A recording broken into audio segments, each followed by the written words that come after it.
Simon Kenton.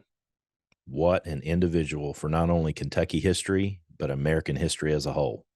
This man's life is remarkable, and it's an unfortunate thing that a lot of people don't know enough about Simon Kenton. In the modern world, Mr. Mel Hankla has been portraying and or reenacting as Simon Kenton for historical significance for decades now. I spoke to Mel recently, and he invited me to his home to talk about Simon, his life, the things that we know about him, the things that we think we know about him. Some of them turned out to be not true. Some of them turned out to be true. I asked a lot of questions during this interview. Mel was incredibly gracious to have me to his home. He showed me a lot of Kenton memorabilia, some artwork, some statues. He's got a larger than life statue of Simon Kenton in his backyard. And I was just so incredibly pleased that he invited me to sit down and chat about Simon Kenton. You're going to love this podcast. Thank you for joining me. As we get started here, here's Mr. Mel Hankla. Mel Hankla. Am I saying that right? That's right. You got it. Tell me about yourself. We don't have long enough. Right. Wow, I grew up on Lake Cumberland. Mm-hmm. You know, it's what a wonderful place to grow up. My mother and father were both, my dad was in World War II. My mother was a Rosie the Riveter. Really? So she worked at Wright Aeronautical, I guess, in Cincinnati while my daddy was in the war. And when they got out, they come back and started an Evinrude boat motor dealership on Lake Cumberland in 1955. Well, it was the year. It was the year they filled the lake. Right. So it was it was a wonderful place to grow up. I laugh at my kids talking about jobs, and my first job was cleaning fish because at the time that I was 12 and 13 years old, the commercial fishing business was strong in the lake. They hadn't outlawed the gill nets at the time, and spoonbill catfish was king. So people were coming in. I had learned there was a lawyer from Lexington by the name of Charles Landrum, president of the bar for a number of years, really real respected guy, had a cabin down on the lake, and he had learned that the eggs in the spoonbill catfish were freshwater caviar, and it wasn't common knowledge. So what I was doing is I was cleaning fish under the ruse of keeping the guts for me to chum for trot lines. I was making more money on the eggs for a couple of years. Nice. So that's kind of what and my wife loves to fish, and I just, that's the one thing it did, doing.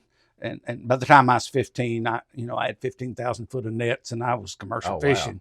Wow. So I was cleaning fish and catching fish, and it become, really that's how I put myself through college, was commercial fishing on the lake, until they introduced the striper bass, and which they tried to tell us wouldn't spawn, and they tried to tell us wouldn't affect the fishery, which it pretty much eliminated all of the what we call a white bass, and then even the crappie was really destroyed too. And then of course that also destroyed the commercial fishing industry. The striped bass was getting hung up in the gill nets. And oh wow, so we put a stop to that. I'm going to let this dog out. She's whining at the door. That's no problem. So where'd you go to school? That put you through school. Where'd you go to school? At Western, at Western Kentucky University. And while I was over there, I think kind of to get us to where we're wanting to go today, I could sit and talk about childhood and my teenage years, because it was great. I mean, where I grew up was great, and us having the store was great. But when I went to Western, I ran into a fellow by the name of Archie Stahl, and he was a gunsmith there, and he kind of introduced me to flintlock rifles. And you had not done anything like that? I hadn't done anything. Okay. We had an old muzzle loader on the place that had belonged to my family, my grandfather.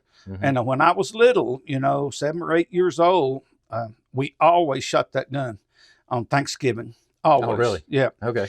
And, there was a persimmon tree, I remember, and they would set me on top of a 5-gallon bucket and lay that rifle on top of a fence post, and we'd shoot at persimmons. And I still remember it. I shot forever before I finally hit one. Nice. But that's kind of what got it started. But a guy by the name, are you familiar with Terry Leeper? I'm not. Terry started a program in 1984 at Western Kentucky University, and it's now the WKU Gunsmithing Seminar. It's still in existence. Jim Wright of American Pioneer Video is I guess, the head of it now. I don't know what the administrator or what the position would be. But in 1984, I was working on my master's degree at Western. Terry had just done a sabbatical at Colonial Williamsburg. So the very first semester, building rifles. He was the head. At that time, he wasn't the head yet. He become the chairman, if you will, of the industrial education department. Okay. But at that time, he was just a professor. But yes, he had went to Williamsburg and worked in the gun shop. I don't know how many. I don't know. I really don't understand the sabbaticals that the professors do. I think it was 3 months. Oh, okay. I think it's the same thing as a semester.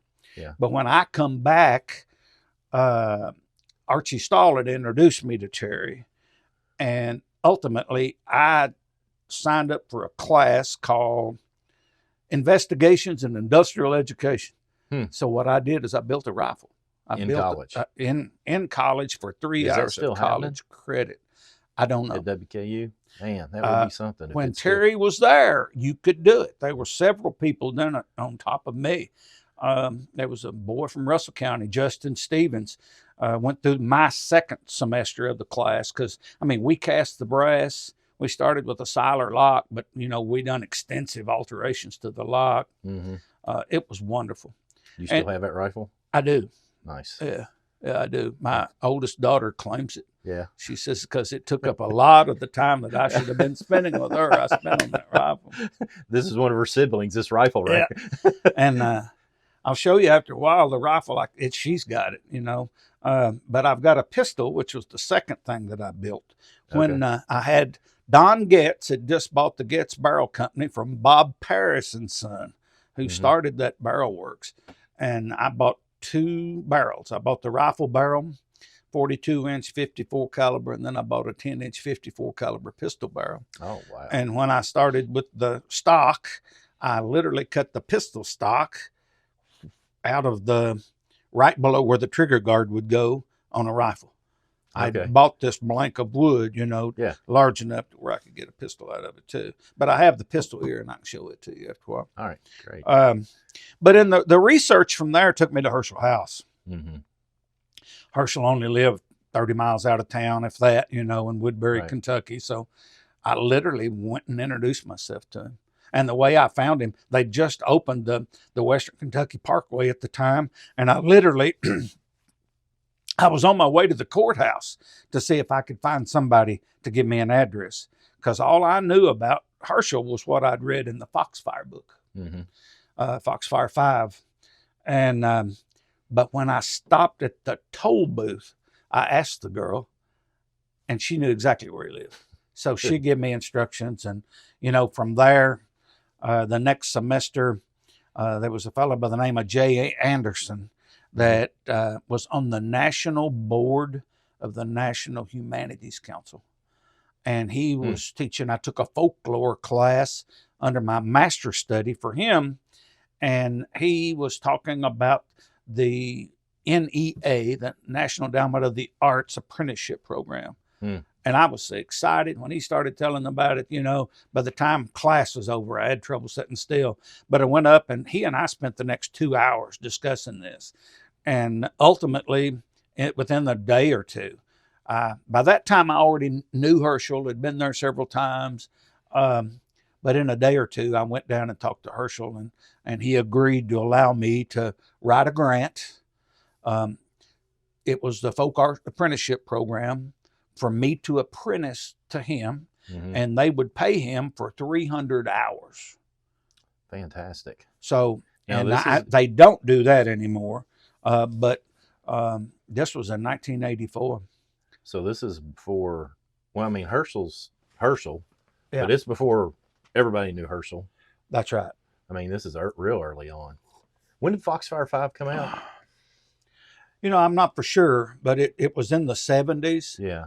And from there, of course, I met Herschel first and ended up working in the shop almost 3 years. I had a workbench wow. at Herschel's for almost 3 years.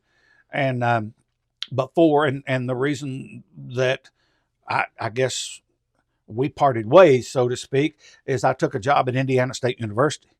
So I went to ISU in Terre Haute, Indiana, and literally taught a gun building class there for 3 semesters. Now, was that part of your master's, or was that No, post? we're done past the master's. Yeah, Okay. it's master's is already over with, and I was able to get the job at ISU because of having a master's degree. Gotcha. And what was your master's in?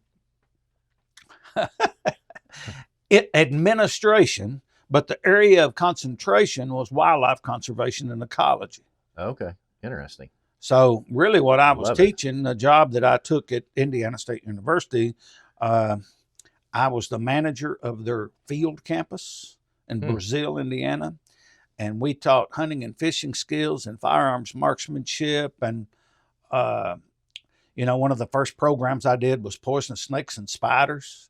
Of course, that was a program that I'd done in my master's degree, in Kentucky. So to begin with, it was poisonous snakes and spiders in Kentucky, and that blossomed on into Indiana. But that kind of that really started me, I guess, on a track of doing educational kind of programs and lectures. Was that particular program. That was the first slideshow. Of course, at that day, and there was no such thing as a PowerPoint program at that point in time, but it was a slideshow. And you liked this. I mean, you liked educating folks. I loved it. Yeah. So you still do, obviously. Well, I'm an educator. My doctorate degree is in education, in higher education. And that's still what I am, regardless of collecting or brokering Americana. Still the thing that I do the most is at least, I'm leaving this weekend to go to Nashville. So I'll have a for sale table there, but also one of my tables will be an educational display on the Jacob Young rifle, which was made in Tennessee.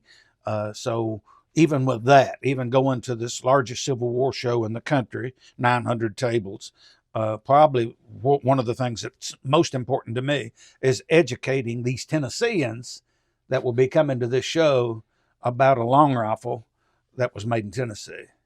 Nice. I love it. So, but yeah, that's me. That's where I got started. Thank you for sharing that. Well, I came here to talk about Kenton, Simon Kenton. Where do we even start? I thought about this. I've been thinking about this ever since I talked to you. Where do we start? Do we just go down the timeline of Kenton's life, or what do you like to do? Because I know you talk about Kenton a lot. Well, all right. Let me kind of blend that from how I got to be interested in Kenton. Okay, good. The reason that Herschel was included, and actually that whole Foxfire 5 series about muzzleloading rifles, Elliot Wigington, who was the editor and was the teacher for the Foxfire Fund, which was a group of high school students in Rabun Gap, Georgia. These Foxfire books was literally a high school project. I went to the museum last year. Okay. Well, Earl Lanning lives in Waynesville, North Carolina, and had already had a reputation for building rifles. He had introduced himself to Joe Kendig, had taught a class at Western North Carolina University. So Elliot Wigington came to see Earl, and Earl knew these other people. So it's even like with Herschel. He was the one that introduced Herschel to Elliot Wigington, or vice versa, and was the reason that all of that group, Jim Chambers and Robert Watts and all of them, was included in Foxfire 5. But I lost my father when I was 20, and I met Earl when I was 22. And quickly we developed a friendship, and he has been, my mentor, my best friend, my father figure. I know in the introduction of my book, I wrote that Earl had shook me when I needed shaking and praised me when I needed praising, and done them both with great enthusiasm. But I was in between jobs, in the 80s, work was rough. I was overqualified for most things. You couldn't find a job, and make a long story short, I come home. I took a job at Clinton County High School and was teaching over there. And I come home on a Thursday evening and got the local Russell County News, and there was a thing that was a call for characters for the Kentucky Humanities Council. Well, immediately I knew I could portray and tell Kenton's story because of Earl. I think you could probably see behind me this bronze of Simon Kenton that's standing here. Earl had just completed this. Keep talking. I'm gonna make sure we can see it. Okay. Earl had just completed this bronze and had spent probably 16 or 18 years researching Kenton, even to the point at that point in time, we only know of one painting that was done from life by Morgan. He was 80 some years old. Earl took that to police forensic experts in Atlanta, Georgia, and had Kenton's face rebuilt as a 21-year-old man. Oh, wow. And that was the culmination of this. So I knew Earl had all of this research. And Earl introduced me to Alan Eckert, who that we were talking to a while ago. So anyway, Friday morning, I called the Humanities Council, said, hey, I've just seen this. The deadline was the next day. Oh, The wow. deadline was Friday. And I said, is there any way, what can I do? And Virginia Smith, that was the executive director, she said, if you'll hand deliver it and be here Monday morning, we're not going to be able to look at anything on Monday morning. So I worked all weekend, took the day off, left home 5 o'clock in the morning, Jamestown, Kentucky, and drove to Lexington to the Humanities Council and delivered, my application to become one of their Chautauqua players, which every year they added 5 characters to their team of Chautauqua characters. And so that started me on a path of learning about Simon Kenton. And as I told you earlier, been a major part of my life. Earl introduced me to Alan Eckert. And going back to kind of our conversation and your question earlier, Alan told me personally one time that the worst mistake that he ever made was stating in the front of the Frontiersman, that's probably the best story of Simon Kenton that's told. He said the worst mistake he has ever made was saying everything in this book is true. Mm-hmm. And it's not because it's not true. Right. All right, though, because all of the research, Alan's research is impeccable. Right. So everything is there's author's notes, there's footnotes, and as you read the Frontiersman, if you go to the footnotes, it'll send you to the original documentation and research of that particular story. Where people have got a bad name on Alan, it's not that everything didn't happen.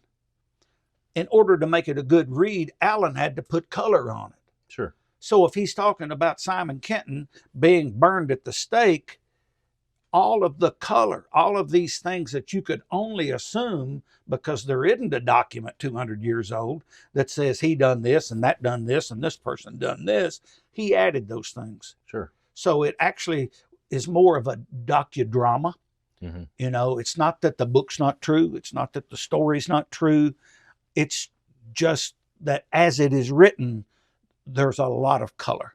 There's a lot of things that's been added, not necessarily that takes away of the outcome of the story, the way the story started, the way the story ended, but the color that had to be added from an author's perspective in order to tell that story and make it a good read. Mm-hmm. And he did. It's a great read. Oh, it's a great read. I thought he was clear that it was it's a historical narrative. He didn't say it was a document. Yeah, but he wrote in the front of the book, if you go back, everything. And I don't remember if it was all of the stories or how it was. And it was just a misleading statement. Mm-hmm. But Alan was a great guy. Mm-hmm. And he loved this bronze. Yeah. He and Earl had become good friends, while this was going on. And literally I met Alan at Earl's house. He was visiting. And that was before he'd moved to California. But we stayed friends all the way until he died, in California, probably 10 years ago now. Now, are there other books that you were fans of? that you're a fan of on Kenton's life? Edna's book or Edna's Dr. book, Clark's book? Or they're both okay. mm-hmm. But now to me, the best book is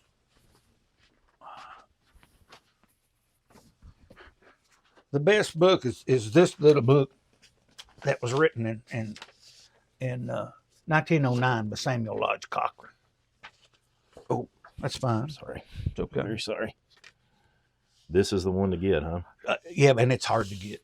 Yeah. It's a hard find. You know, it really is. You might be able to find one. If I show this front no, to the that's camera? fine. Absolutely. People will be interested in this. So this one is probably as close to accuracy to as me, anything that's just that the best. It's, you know, and it's not dry. Again, I think there's some things in Edna's book that's just not right. You know, so that takes me. It's not that this again. It's not that it's to me actually probably Eckert's book, The Frontiersman, in a lot of ways is more accurate than Edna's book. Really interesting. Okay, yeah. That's one of the reasons I wanted to come here. You know, because I want to know what resources to go with. Well, there's probably no fewer than 10 different books on Kenton. Ray Crane wrote a couple of books that never really become popular. He was from Urbana, Ohio, you know, up where Kenton's buried at now. Wrote some great things. But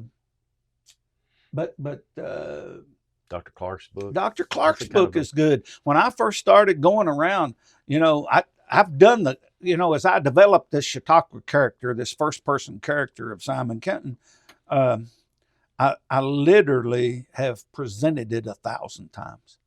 Wow. And it got to the point I've just still people hit me up to do it. I'm too old. It takes too much out of me, you know, to do it the way that I like to do it, because it was crazy. You know, as you do those things, the script goes away. I had a guy tell me one time, said, and I tell you, it was Jim Clotter at the Filson. You know, he had heard me do Kenton, and he said, I want to hear this again when the script goes away. Because after you've done it, you know, 30 or 40 or 50 times, all of a sudden you start telling the story instead of trying to follow a script to do this. And that's and Dr. it did. Potter that taught at UK. Yeah. He was my Kentucky history professor at UK. Yeah. Great guy. Yeah. Great guy. But going back to Kenton the man, you know, that whole story, you know, of him, and there's great documentation. You know, there's great documentation of Kenton's story. You know, he got in a fight with a guy by the name of Willie Leachman, you know, when he was 16 years old. Actually, the first fight happened when he was 15. You know, when he was 16 years and 7 days old when he fought Willie Leachman the second time and thought he'd killed him. And that's when he left. You know, he left home. Did he lift immediately at that? Immediately. At that event, like, I mean, he thought, you know, even he was interviewed in later years, and he said he was sure that he killed him. He said he wasn't breathing, said there was no sign, said he sat with him for over an hour, you know, I didn't know that. trying to roust him about, and you know, was convinced. And even as he was running,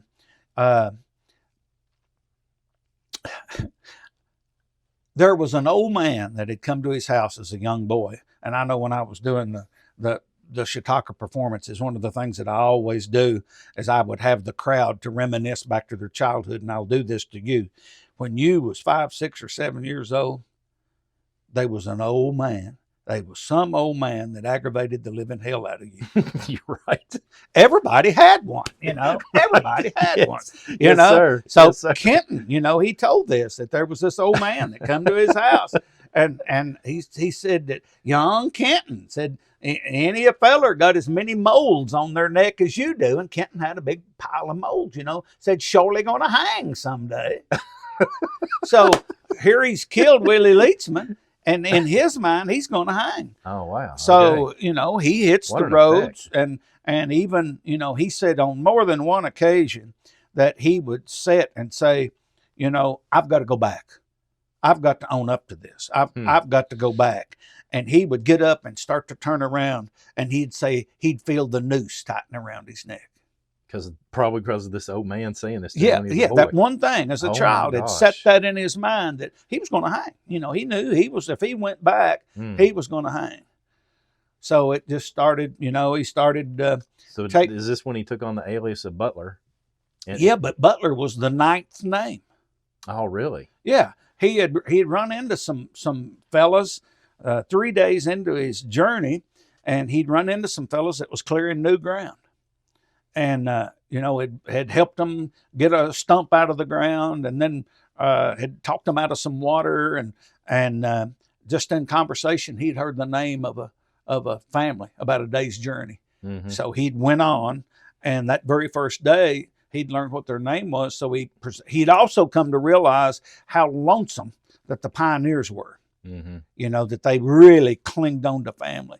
Mm. And to be accepted, he took their name. And then that time he gathered a name, and every time he would leave, he'd have another name at another place. So when he took the name Butler, he had heard of Jacob Butler, mm-hmm. you know, that had a mill, was needing some help, and so he worked there for a while, and basically got worried. It was such a bustle of activity, and he was wanting to go. Worried that he was going to be discovered. Yes, who he was. Yeah. Okay.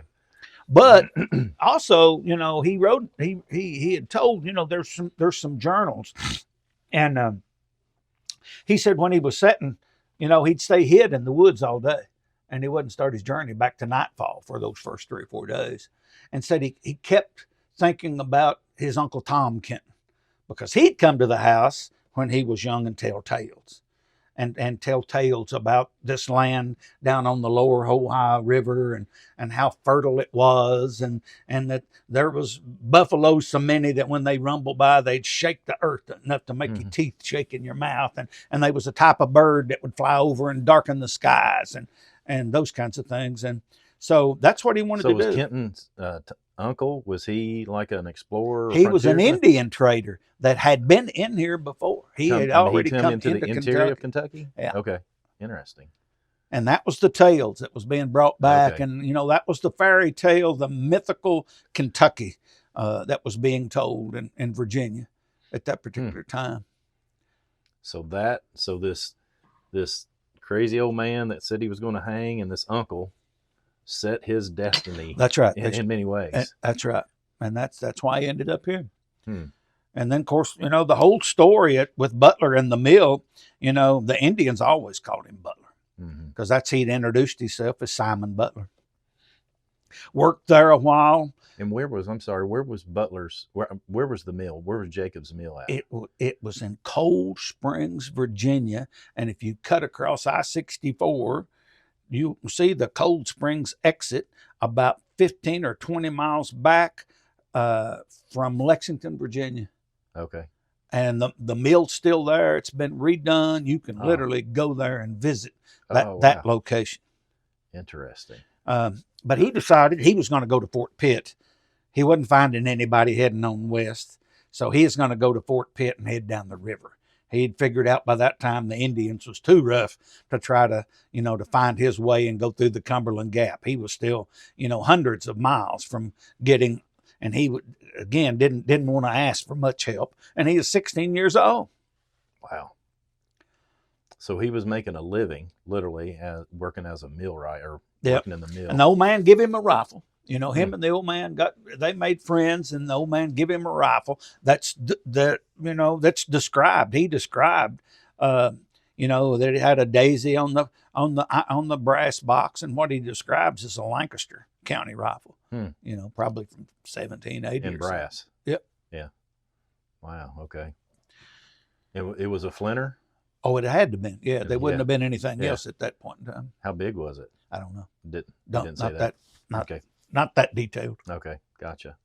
So where did he go from there? Did he go to Pitt? No. He didn't travel far, and he run into a fella by the name of Thomas Williams. And they then run into a fella whose name was Strader. and they called him the Long Dutchman. He was an older fella. Hmm. And Thomas Williams and Kenton were about the same age. And he said when they run into the old Dutchman that he was telling tales, familiar tales of the, Of Kentucky. of Kentucky, and that the Dutchman had been kidnapped as a baby by the Indians and had lived amongst them for a number of years. By Shawnee? Or I don't know. I'm sure it would have been Shawnee. Okay. I feel that it would have been, but I Yeah, can't you don't swear know to that. Okay. But now he ended up,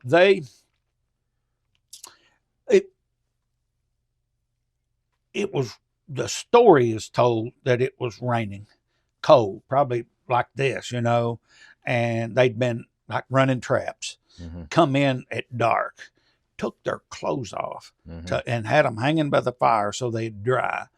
And the Indian, and they didn't worry about Indian attack because that wasn't something they usually done after dark. Hmm. But they killed the Dutchman. The Indians come in, kind of come in, attacked them, killed the Dutchman, and all they had time to do was yell at one another, meet at the bear trap. So here's these two guys naked. Now, 16 years old. 16 years old, freezing rain, Mm-hmm. wet, and no clothes, naked. I tell this story all the time. I want to make sure I understand I've got it right. Yeah. So Well, how long were they out? The best I can figure, and again, it's been a long time since I've researched this, but 4 or 5 days. That's incredible to me. And they were about dead when they'd stumbled down, I think, to the Canal River. I think it was the canal. And So where are they at when this is happening, when they got attacked? well, it would have been somewhere north of it would have been north of Warm Springs, but it would have been kind of on the way to Pittsburgh. So if you ever come across 79 from Morgantown, West Virginia, there's a bridge that crosses the Canal River. Actually, It's dammed up now, and I don't know if it's a lake or what it is, but I think that's where they were at. But they run up on the Great House Party. Jacob? Or the whole party. I don't know which ones was there, but it was the same gangs that was given the credit, for starting the Battle of Point Pleasant. Mm-hmm. That supposedly killed Logan's family, and I know there's some documentation now that's kind of alluding that they didn't do it, that they had accused of something that they really didn't do. But I think it would have been Jacob Greathouse. But the boys were about dead, and they had to be hypothermic. Well, they got them drunk. And Kenton the Great House Party got the boys drunk? Yeah, but I think it was the way that I read it, let's say that I took it on, is that they were trying to save them. They were trying to nurse them back to health. And they was using alcohol, they wasn't giving it to them to get them drunk. They was giving it to them as a medicine to try to nurse them back to health. And, but the reason I even bring that up is that from that time forward, Kenton would not drink. Oh, wow. He stopped that drinking. Experience did it that experience completely took him away from alcohol. Interesting. Yeah. There's several times in his later life, that there was, even in the Draper papers of where he was interviewed, and, that alcohol never again touched his lips. I didn't know it was that event that did that to him. Yeah. Was it because he felt out of control or just vulnerable? I don't know. Just sick. don't know. Okay. I don't know. I don't know. It was enough to change It him. was just enough to change his life that he never done that again. But, he even, he made the comment in these interviews, they spent about 4 years on the Canal River at that point in time. After they healed up, he didn't come on into Kentucky at that time. And Did he stay with the Great House Party? I don't know. Okay. I don't think so. You asked that question, and I have to truthfully say I don't know. Sure, that's fine. But I don't think so, because I know he had said that if there was ever a time that was paradise, it was those 4 years on the canal before he come on into Kentucky. Just because he loved that area? I think he wasn't bothered. The Indians the Indians wasn't bothering him. He was in a situation that he wasn't afraid. I think he was living off the land. I think he was trapping and hunting, and life was good. I dig that. Life was good and stress free. Probably for the only time since Right. he'd been a child, and Right. maybe for the only time for the rest of his life. But he was still a butler, Simon Butler at this time. Has he ever taken on his true identity? Well, let me think just a minute. I don't know.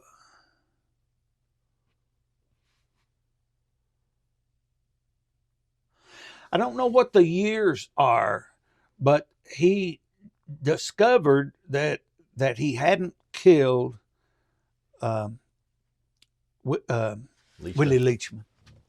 And the way that he discovered that is that he had met a party. He was into Kentucky, and he was down close to Louisville. He was up the river from Louisville, up from the Falls of the Ohio, and they call it 3 Mile Island now. Mm-hmm. But he describes it, and that he realized that there was this group of settlers that was coming in. By this time, Kenton was already at Maysville. He already had a station up at Old Washington, Mm-hmm. and but he loved to lead people. He liked to be called the welcomer in chief to Kentucky, because that was at a place that everybody, when they come in, Limestone Creek, the way it branches off up there off of the Ohio, made for a good dropping off place. Mm-hmm. And if they were coming into the middle bluegrass or the middle of Kentucky, that's where they'd come through. But anyway, he told the story that he was up by the 3 islands, the 3 Mile Island, and he realized he'd seen a group come in. He said he'd seen their smoke for over a mile, and that he got within so close that when he stepped out behind a tree and said hello there, it all scared him to death. But it was obvious that they were new, and he tried to be kind and trying to tell them the dangers that they was in for. Mm-hmm. And they kind of told him where they wanted to go. But one of these people looked really familiar.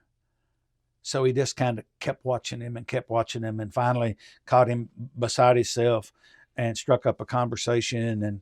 And he said, the boy told him he was from Fauquier County, Virginia, off of Bull Run Mountain,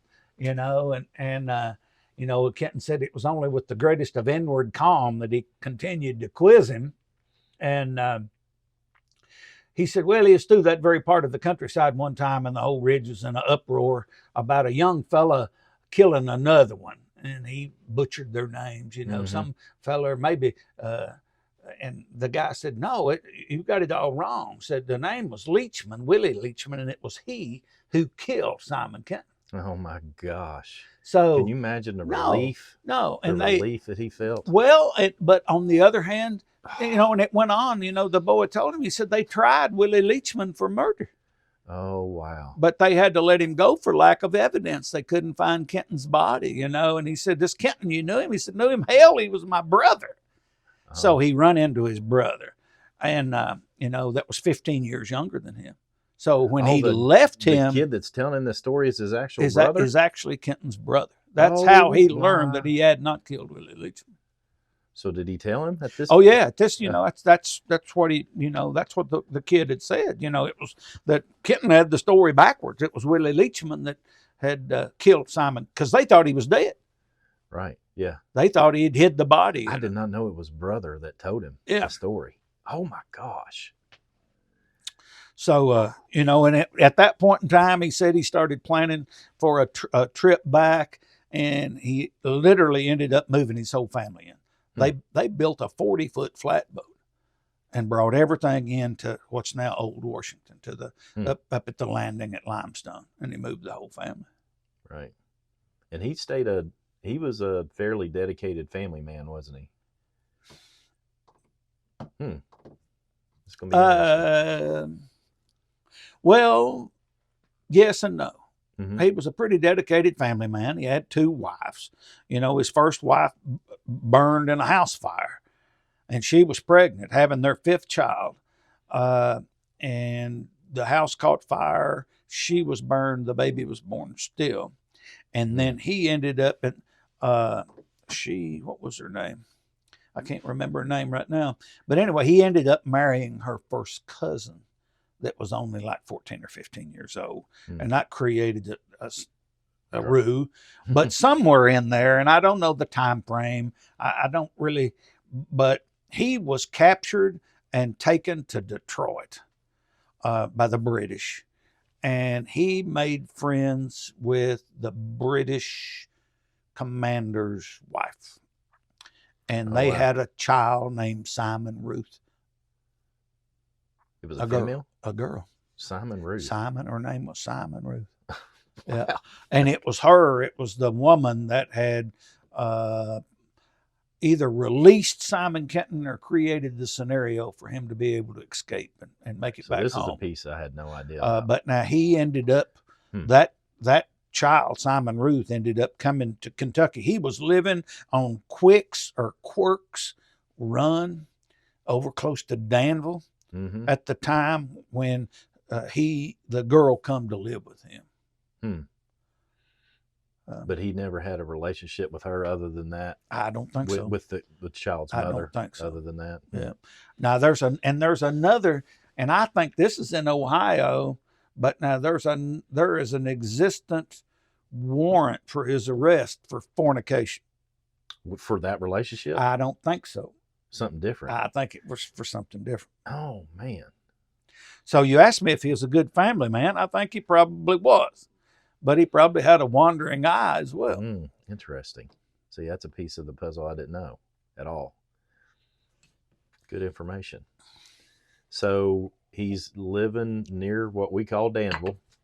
Yeah, it's spelled Quirk's, but I think they pronounce it over there Quirk's Run. Okay. And I don't remember exactly where it's at, but Clem Caldwell, do you know that name? Clemens Caldwell was quite the character. He was one of the premier collectors of Kentucky things for a number of years. If you're over by Danville, where 127 comes through Danville and heads like you're going to Harrodsburg, where the new road, Maple Avenue, comes out around the new bypass, there's a big house, a big federal period house with, I don't know, 6 or 8 or 10 chimneys on this thing. And that was Caldwell Station. It's on Filson's map, his 1784 map of Kentucky. Okay. So, the house had been built up around the original log houses and stone houses, but, old farm. He's, Clem's been dead for years now, and the farm's been divvied up and sold, but it was, anyway, I don't even know what I brought Clem up for now. So I'd like to dig into Simon's role as a scout. What can you share about that? I really don't know. I know that somewhere he made the comment that he pretty much missed out on the revolution going back east. Said he did do a couple of spying jobs for General George Rogers Clark, but that he couldn't talk about those. Oh, really?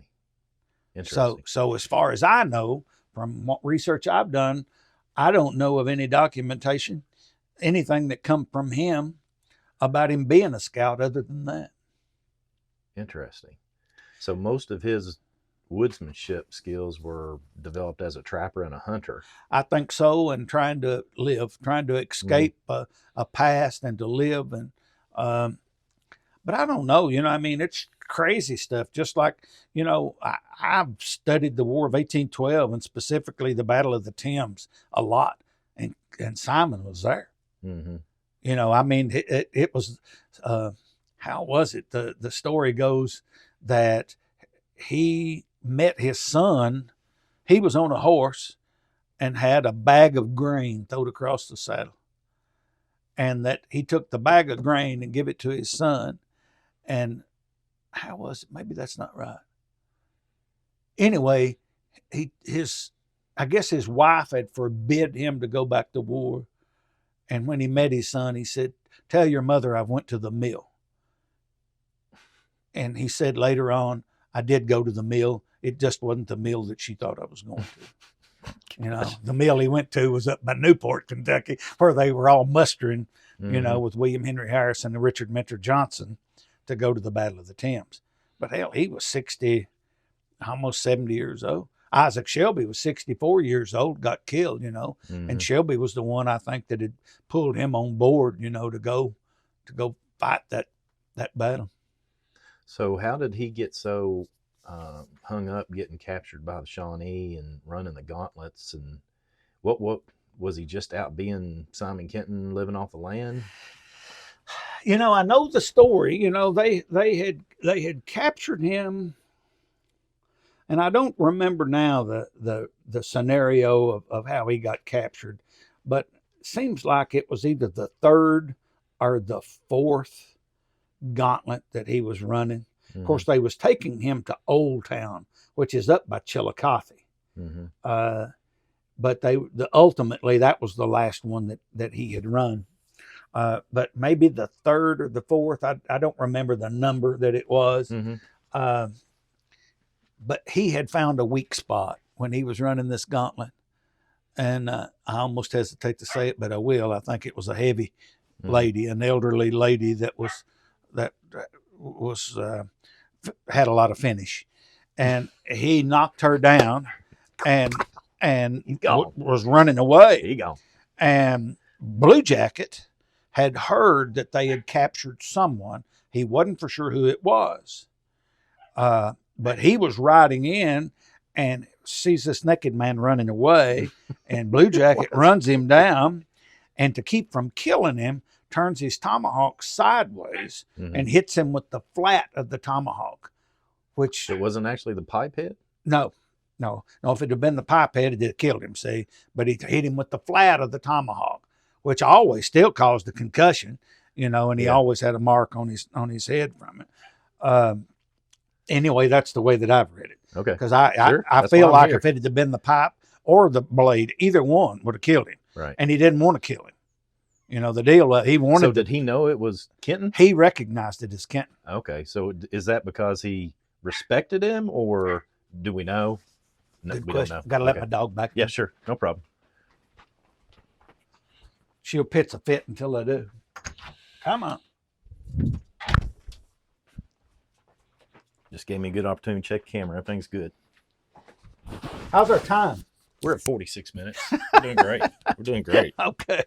Doing great. Well, I appreciate your time, man. Oh, you're welcome. You're welcome. It's an honor to do this. Like I said, Kenton's been such a big part of my life, and we'll have to be careful because I can talk. This is just, again, it just goes on and on and on, So but anyway, don't know if Blue Jacket knew who he was at this time? I'm pretty sure he did, because he didn't want to kill this person.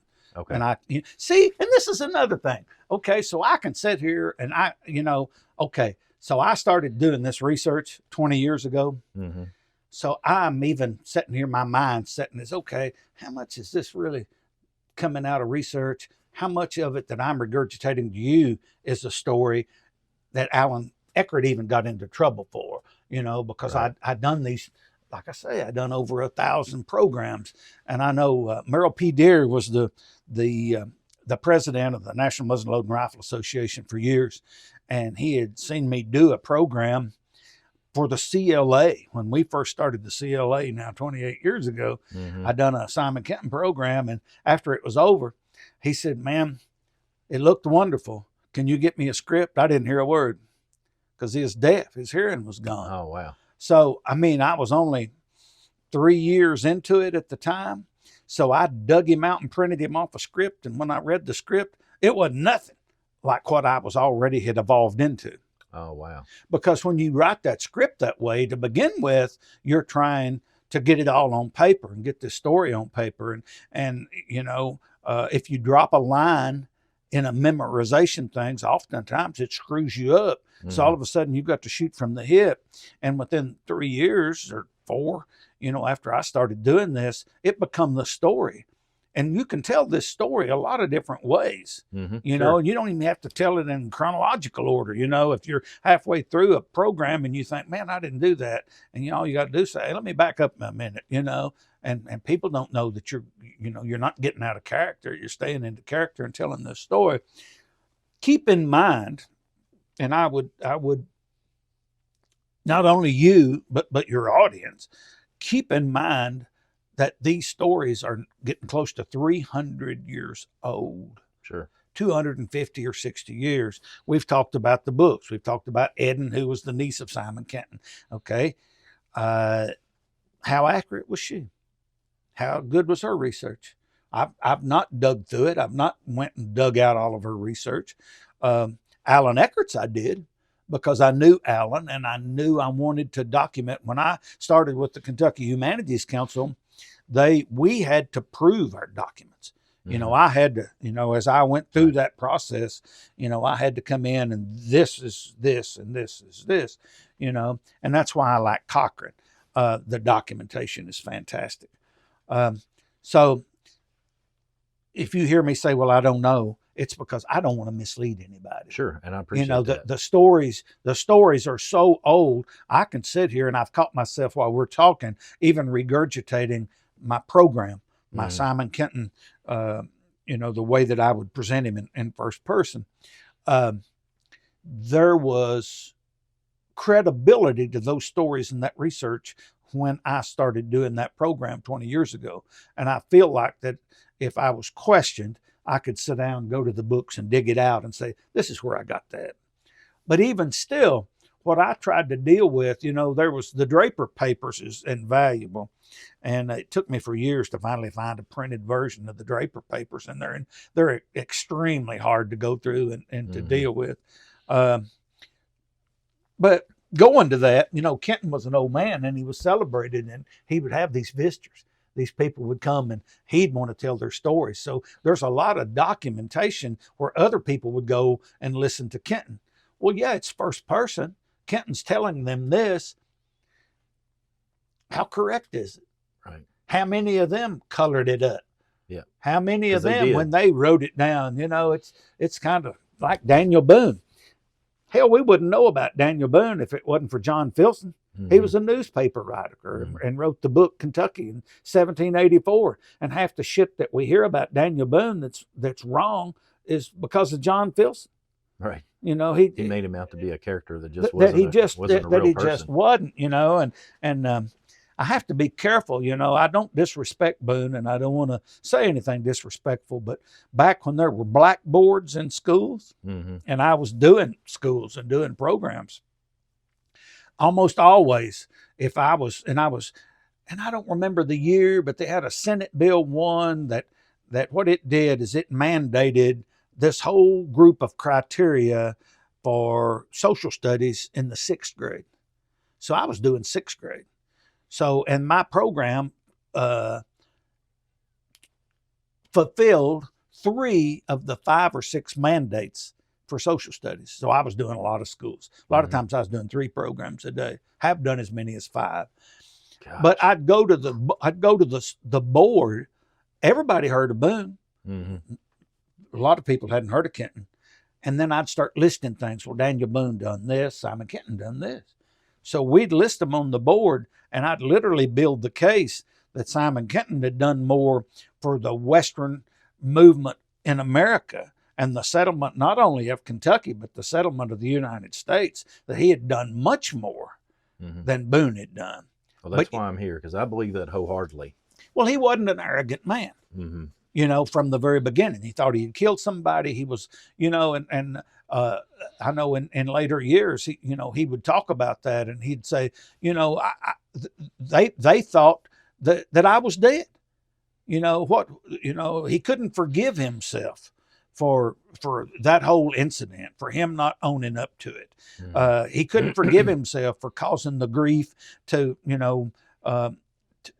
Willie Leachman's family, because everybody in the community thought he'd killed him. No, he was a murderer. Yeah. And he wasn't. So he'd lived all of these years, and Did he ever speak to him again? Oh, yeah, they did. And he tried to rectify it. He tried to, he went back and tried to, to smooth all of that out and take credit, But, it's like today. People believe what they want to believe. So and then they held it hard on Kenton that he'd run, So, oh, wow.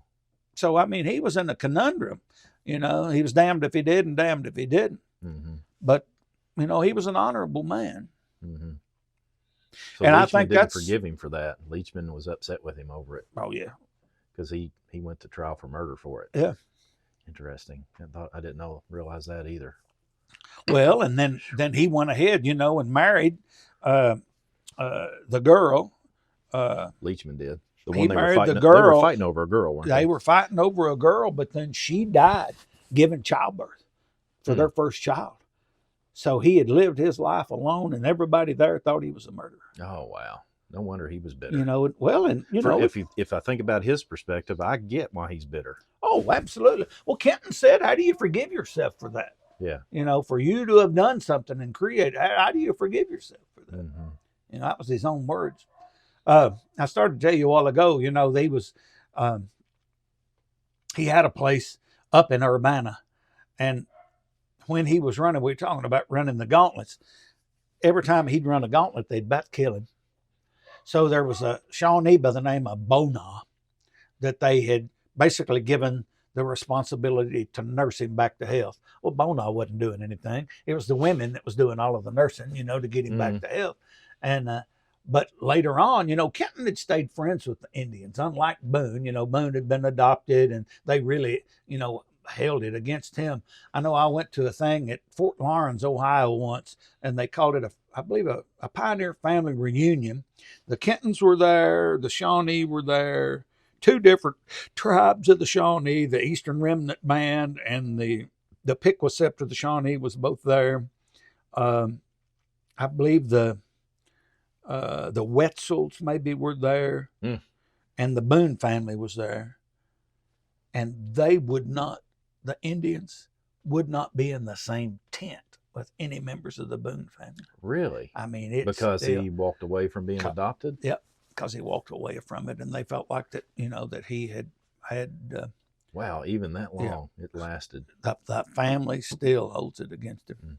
But Kenton, the Kenton family, he did not. I mean, no, they love. You know, they had even talk about Kenton. You know, he who was our greatest enemy that become our greatest friend. What was their name for him? Cut a hope. I don't know, but they called him Bona forever, and that's what I was. They called Kenton Bona. Yeah. Really? Okay. No, excuse me, Bodler. They called Kenton Bodler. They couldn't say Butler, and Bona was the Indian's name. So that's what I was going to tell you about. Okay. So sorry. Bona, that's fine. Bona was living on Kenton's farm. So he was entertaining guests. There's a great document about it. He was entertaining guests, and as it's written, that Bona stumbled through the door and farted as he walked through the door, and he was obviously drunk, and it pissed Kenton off. So he said he jumped to his feet and said, "Bona, why do I put up with you?" And it went on to say, as he arrogantly picked his teeth, he said, "Because I let you live, Bodler, because I let you live." So, you know, he was arrogant about it, and, you know, but still, Kenton cared enough about him that as an elderly man, he was taking care of him. He let him live on the farm. Those relationships were deep. They were militaristic at times, and then they just developed strong bonds, didn't they?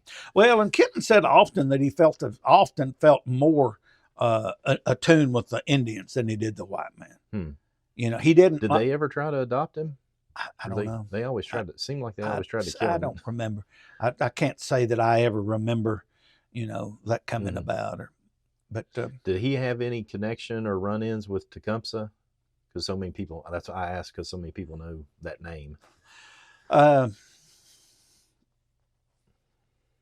They would have known one another. And it was Tecumseh's sister, I think.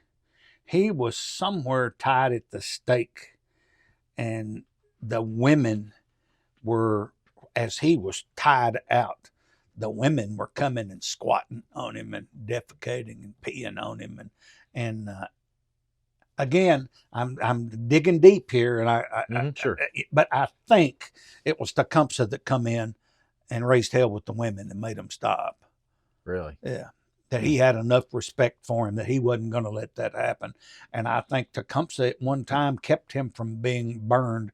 They were waiting for somebody, and then I believe the second time they had him at the stake and the fires lit, and the rain come and put the fires out. And Tecumseh had taken it as a sign, you know, and I think Tecumseh, they ended up trading him to the British. And then he was taken, to Detroit, and that's then the scenario of him making friends with the commandant's wife and getting her pregnant, and then that's how he escaped from the British and got back home. But that all come from an incident with the Tecumseh, I'm pretty sure, where he had, they were going to burn him at the stake. The fires got put out by rain. They decided they didn't want that bad juju. Right. They didn't want to burn this man. Let's trade him off. He's too valuable. We'll trade him to the British. So did he run? How many times did he run the gauntlet? Do we know? Again, I'm drawing a figure out of my hat, but I believe it was 7. And the last gauntlet was more than a mile. That's incredible. Going into Old Town. And you can still drive up like you're going to Chillicothe, Ohio. You can see that, it's a big rock up there, with all of that on it, historic Old Town. And, a lot of times we say it's Chillicothe, but it's actually outside. It seems like it's 5 or 6 miles outside of Chillicothe. And on the gauntlet, they would whip him with sticks and clubs or do everything they could to knock him down. With the men would have had war clubs, the women would have had switches and briars. He just made it. He just made it. Yeah. Gosh, that's incredible. Yeah. No wonder they had so much respect for him. Yeah. Just from the gauntlets, let alone the warring that they did. Well, they had heal him back up, but he was a fair man. I think that's even with the Indians. He didn't kill Indians to be killing Indians. He had in a warfare. He was being attacked, but I think he was more, instead of course the Great House boys got a terrible reputation, of being Indian hunters. I've actually got a powder horn over there that belonged to Joseph Fawcett, who married the Great House boy's sister, and on that horn it says "Fire on engines, shoot the rascal," and it's got got a frontiersman, shooting at Indians. It's crazy stuff. Wow. But there's, there was a group that literally hated the Indians and hunted them like game. But Kenton wasn't one of those. He wasn't one of those. He was not one of those at all. No. Interesting. No, he was more. He had befriended the enemy, or befriended the enemies, and had a respect for them. So, did he have any comments that we know of where it was explained why they would basically almost kill him in a gauntlet and then bring him back to health? Well, for the next gauntlet, so that every one of the Indian villages got the opportunity to see him run this gauntlet. He was such a, celebrity, such a, they had Kenton, and they wanted every Indian village. They wanted every one of the Shawnee at each one of these villages to have the opportunity to whip the shit out of him. Gosh, that's wild. Because that's what they were doing, is they'd get him back to health, only healthy enough for him to take him to the next town and them do it again. Wow. And I believe it was, now I said 7, I believe it's 9 times. And the reason that we do that is there was 9 Indian villages from where he was captured to Old Town. And I think Old Town was the 9th of the gauntlets. And that's another thing, for your audience here, we need to talk about what a gauntlet is. Yeah, please. Because it's literally what they were doing is lining up everybody in the Indian village from the youngest to the oldest, 2 lines, side by side, making a channel, and that ended at the chief's lodge. And the goal is once they started the gauntlet, however, I've heard it read that they would wail at the top of their lungs and beat the drums. And when that shut up, when the drum stopped, you were to start running. And it didn't stop. The beating, the torture did not stop until you laid your hand in the chief's lodge. And that they were doing everything in their power to knock you to the ground. But if they knocked you to the ground, they give you the opportunity and encouraged you to get back up and to go on. Because they wanted everybody to have a chance, whether it was a switch or a whip or a briar or whatever, regardless of what age and we've got to remember, this was a matriarchal society. So it was probably the women that was doing as much damage in this gauntlet as the men were. The men were the warriors, but now it was the women that it was, was truly the leaders, of these tribes. This is time to shine. Yeah. I guess from a warrior perspective. Yeah. Interesting. I'm assuming that one of the reasons they respected him is because he did make it. Oh, A I lot would of think people so. didn't, did they? Oh, I mean, yeah. they just didn't make it through. Well, and he was such a big man compared to them, you know. I mean, and we think of 6 foot not being tall, but he was about 6 foot tall. And but compared to a 5'6", 5'7", 5'8", you know, a big Indian was 5'8". You know, a big person at the time was, you know, 5'8" or 5'9". You know, a white person, a European. So, but he was a big man. He was first buried in, I don't remember. Anyway, his first burial place was not Urbana. And he was reinterred, I believe, in the 1920s. Oh, wow. Again, I may be wrong. Those dates may be wrong. However, I'd always heard that he was a redhead. And sure enough, when they reinterred him, there is the museum there has his hair. And it, you know, not, I don't guess all of it, but and it's obvious his hair is red. Wow. Okay. Yeah. Interesting. You know, kind of like mine. I think there's a lot of gray in it, but you know, and they were able to, I know they'd done some investigation as far as height and those kinds of things when he was reburied and taken to Urbana to be buried there. And of course, there's a big monument, you know, for Simon Kenton's grave. But if you guarantee you go there today and out around that monument, there's a path about that deep, about that wide. And at every one of the solstices, the Indians come there and honor Kenton. And they leave sweetgrass and copper on his grave. Still. Wow. And their whole thing is he who was our greatest enemy and become our greatest friend. I mean, they still revert now in Urbana, Ohio. It's in Urbana now. So he was 6 foot tall, which is a big man on the frontier. Yeah. Tell me about what we know of his horn, his knife, his rifle. Do we know anything? There's at least 2 guns that's has been attributed to him. One's in the Huntington Museum of Art. If he owned it, he was an old man. They're not Frontiers rifles at all. There's a smoothbore that's in the little museum, and I wish I'll think of it in a minute. But there's a smoothbore that's attributed to have been his.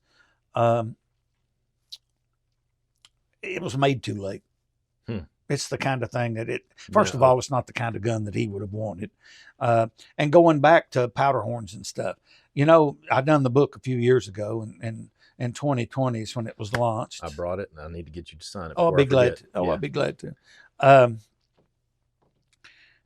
I didn't put anything in that book that I couldn't document, that I could not find a primary documentation to either prove to me who owned it or who made it. And if you'll notice, there's nothing in there that I attributed to be owned by Simon Kenton except this painting. And this is kind of wild. This painting sold at auction up by Cleveland, Ohio. There was a fella here in Kentucky bought it, a fella from Richmond. It had been sold as a Matthew Harris Jewett painting. We've got an art expert here in the state of Kentucky that he took it to and give the boy $500 to verify if it was a Simon Kenton painting. I mean, a Matthew Harris Jewett painting, who is Kentucky's premier artist, you know. So he told him no, that it wasn't. But that's all he told him. So probably the same day, I got a call from this guy, and he said, "Hey, I know you're interested in Simon Kenton." Said, "Would you like to have a Simon Kenton painting?" I said, "Of course I would." He said, "Well, for $500, I'll tell you where it's at." Oh, wow. Oh, my gosh. So I paid him $500, and he told me where the painting was, and it took me 2 more years to trade for it, but I was able to get it. Nice. But then when I took it to the Simon Kenton Festival, where the Simon Kenton kinfolk have their reunion every year at Old Washington, at his old station. I went there 2 years ago. Well, I had this on exhibit, and there was a little old lady come in and burst out in tears. And she remembered the painting as a little girl. and Oh, wow. told me the entire where it had been, who had it.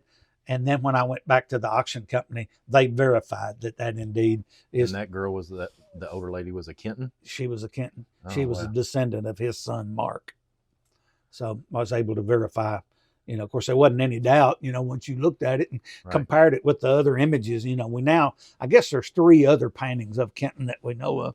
But anyway, it's just he's been a big part of my world. Mm-hmm. What information out there do we need to share with them that has been, oh, this needs to be known by people? A lot of people have a misunderstanding of it. Is there anything that I've missed that you'd like to share? I will say this: there's, you asked just in your question before that. I'm going to kind of use that to blend into your question right now. There's only one item that I know of that I feel comfortable of saying that it belonged to Simon Kenton. It's in the family. Mm-hmm. That a 5th great grandson had this knife, which had been a broken British short sword, Mm-hmm. and the grips had been broken off. It had been sharpened into a dagger, but it's the kind of thing that it had been turned into a fighting knife. Mm-hmm. And it would have easily dated to the 1770s, and it had never left the family. There was documentations. I could tell you all the way back of who had passed it, all the way back. And since then, the fellow that had it has passed it to his youngest son, and he's now dead. I'm not going to tell you what his name was. Mm-hmm. Sure, understand. But have you seen it? Oh, I have seen it. Yeah, Mm-hmm. I've seen it and handled it. And if I could have got my hands on it, I would have put that in my book. Mm-hmm. The whole deal with Kenton,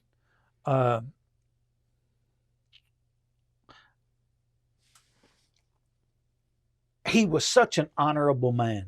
Mm-hmm. It's as if, 2 or 3 things had happened in his life that, it's like we talked early on. He thought he killed Willie Leachman, and then he ran away.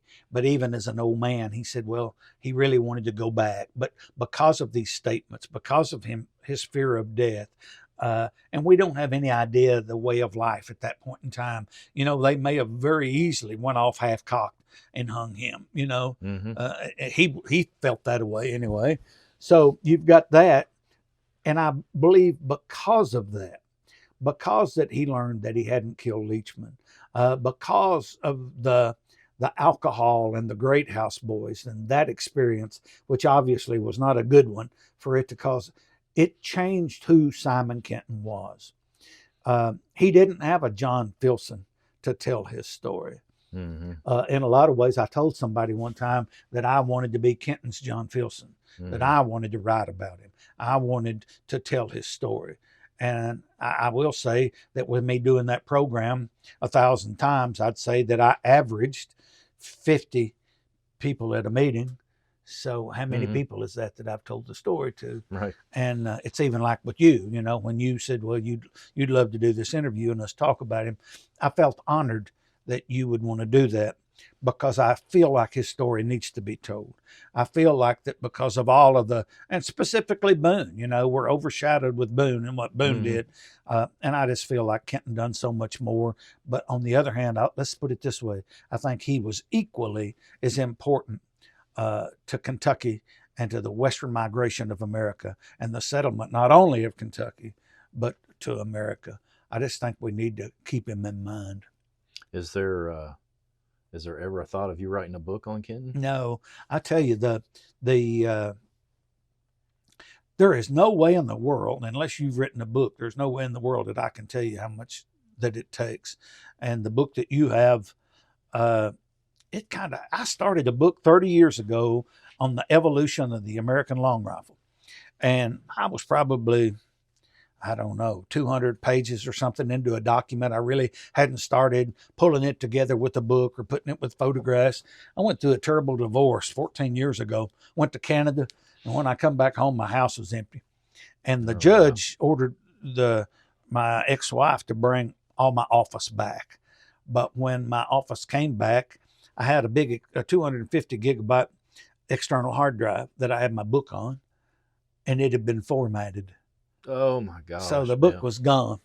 And 2019, they asked me to they asked me to curate, pull together an exhibit on rifles made in Kentucky at the Kentucky Historical Society. So I wanted a catalog. We were going to open this exhibit the first day of May. So I started. I wanted to get this catalog done. We pulled the guns together, got the photographs done, and I sat down and started writing this catalog. And the next thing I knew, I was about 80 pages. Things were coming back. See, that from that other book, things that were still in my mind. And I remember I went upstairs and talked to Angela, who you met a while ago, and I just said, hey, if I'm ever going to do this book, it's got to be now. I'm fired up. The fire's burning. However, we've got 2 farms. We've got 128 acres here, and they got another farm south of here. And I said, there's going to be some stuff I can't do. I know me, my attention deficit is of such. There's just going to be things you're going to have to take care of. And she said, do it. I'll see to it. So I couldn't have done it without my wife. What a woman. And it took me about right at 13 months, 12 months and 3 weeks from the first word until the day it went to the printers. And I'm 7 days a week. I can remember, and you can too, when we were kids, there were times we looked forward to going to bed because of what we were going to do in the morning. And for the first time since I was a child, I got to the point that I looked forward to going to bed at night, because I knew when I got up in the morning at 4:30 or 5, I was going to be fresh, and that I was going to have 2 or 3 hours that it would flow and it would work. And that's what I would do. I'd work 3 hours and take a couple hours off. Angela and I'd have coffee, and then I'd come back at it. I took Thanksgiving that year. I took off 3 days because the kids were home. And it took me over 2 weeks after they were gone, after I started sitting back at the computer. It took me over 2 weeks to get the fire burning again. Get in that groove. Yeah. Oh, I'd sit at the computer, but I wouldn't get over a sentence or two. And I might delete that the next day. But it so going back to your question, no, I don't see me doing the book. Now, my wife, Angela's going to do a book on Lee clay products out of Clearfield, Kentucky. It was a sewer tile plant. They moved in, and first they had timber, cut all the timber, and that's about the time in the 1920s when the Industrial Revolution started, and they started, people started plumbing, and they were making sewer tile pipe. So, but at the end of the day, you had all of these guys that was doing this folk art. So, nice. I'm going to help her. I'm going to help her do that. Right. But no more books. Understand. Too much. Yeah, understand. Kind of like giving birth. It hurt like hell. I like the end product, but it hurt like hell. I haven't written anything as extensive as what you put together, but I've written 6 books. So it's really, yeah, it's, and I just turned in the manuscript for my latest one. Oh, wow. So, good for you. Yeah. So it's, I understand. It is like giving birth. Oh, wow. Yeah. And it seems like I have a very similar process to you. I wake up in the mornings and I'll crank it out. Right? Yeah. I mean, I get up at 4 a.m. to write because I am on point. That's the same with good. me. Yeah. I just found, though, that if I didn't stay on it during the day, like if I really went and got my mind off on something else, boy, I had to be careful. I mean, I just had to be really, really careful in order to stay focused. And then there was, of course, stuff in my book I didn't know anything about. So I just started seeing as the book come together, and I started, getting an idea of what it needed to be in order for it to be viable.